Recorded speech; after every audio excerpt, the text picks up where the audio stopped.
In the heart of the tranquil Hundred Acre Wood, Winnie the Pooh awakens from his slumber with a gentle rumble in his tummy.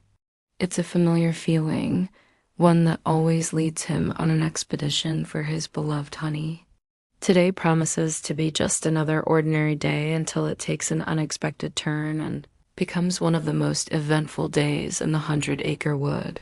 Today's adventure begins like many others, with Winnie the Pooh making his way through the trees towards the nearby beehives. He hums a little tune, completely absorbed in his thoughts of sweet, sweet honey. Suddenly, he spots something peculiar. Eeyore's tail is missing. The poor donkey is standing there dejectedly, and Pooh, being the compassionate friend that he is, stops to ask if he can help. Eeyore explains the situation. He had intended to use his tail as a walking stick, but somehow it's vanished. Together, Pooh and Eeyore set off to find the missing tail, embarking on a journey that will take them through various parts of the Hundred Acre Wood. Their search leads them to a clearing where Tigger is practicing his famous bouncing. Naturally, he's doing it alone since all his bouncing partners have gone away for the day. Tigger, always eager for company, immediately joins the search party, and soon they're all looking for Eeyore's tail together. Tigger's boundless energy proves infectious, and before long, they're engaged in a friendly bouncing contest. Pooh, despite his short little legs, tries his best. Tigger helps him get some airtime, and the two friends are soon doubled over in laughter. They bounce and play until Eeyore's tail is still nowhere in sight, and Paw's tummy starts rumbling again. It's then that Tigger notices how hungry Pooh looks and suggests they visit Rabbit's house for some food.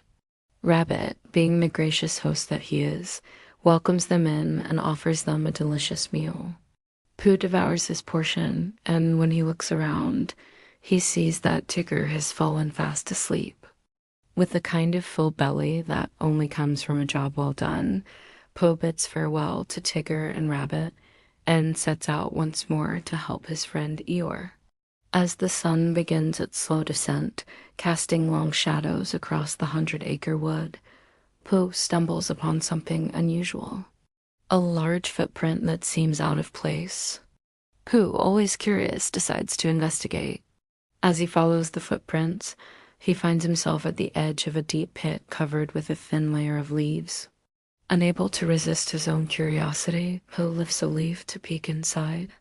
To his surprise, he spots a pair of little feet with red balloons tied to them. Mistaking these for a child's shoes, Pooh assumes that a young boy must be trapped at the bottom of the pit. Without hesitation, he jumps in to try and rescue the supposed child. Meanwhile, at the other end of the Hundred Acre Wood, we find Christopher Robin playing with some friends near the riverbank. They're having great fun until suddenly Christopher Robin disappears. His friends look around frantically, but he's nowhere to be seen. Christopher Robin finds himself dangling from a tree branch high above the ground, held captive by none other than a rope made from Eeyore's missing tail. But who's behind this dastardly deed? And why did they choose Christopher Robin as their target? As it turns out, the mastermind behind the kidnapping is a rather unexpected one, Roo. He had been playing hide-and-seek with his mother, Kanga, and when she let go of his tail in frustration, he grabbed onto Christopher Robin instead. But seeing as his mother was getting quite worried, Roo figures it's time to let his captive go.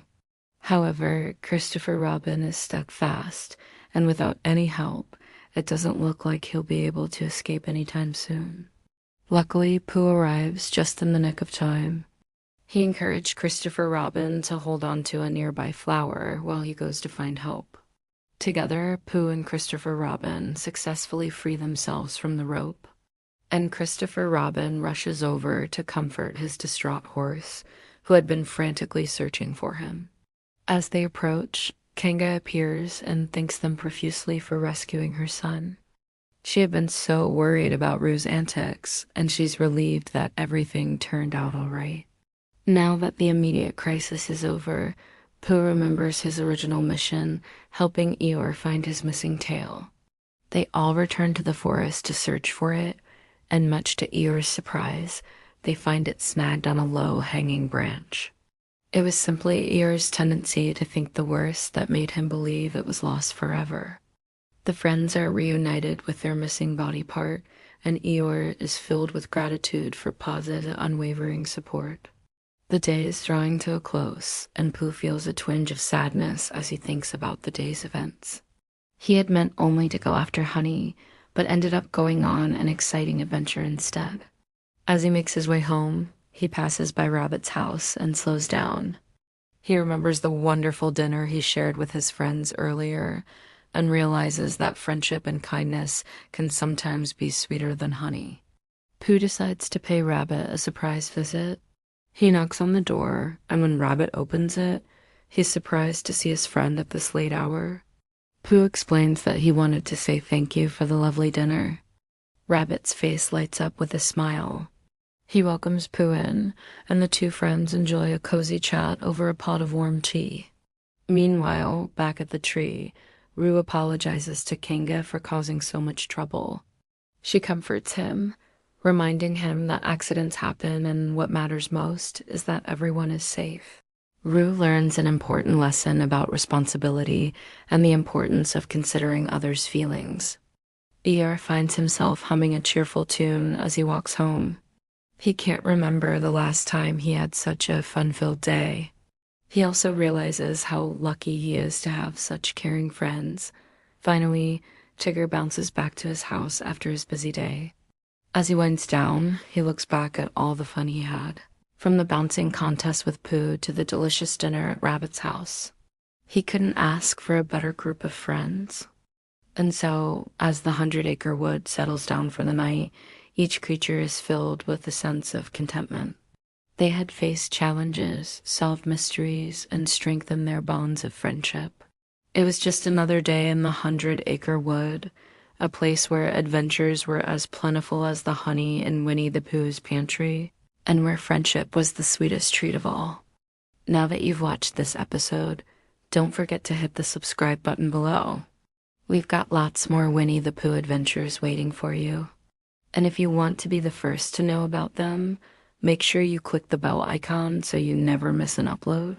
Thanks for watching. See you next time.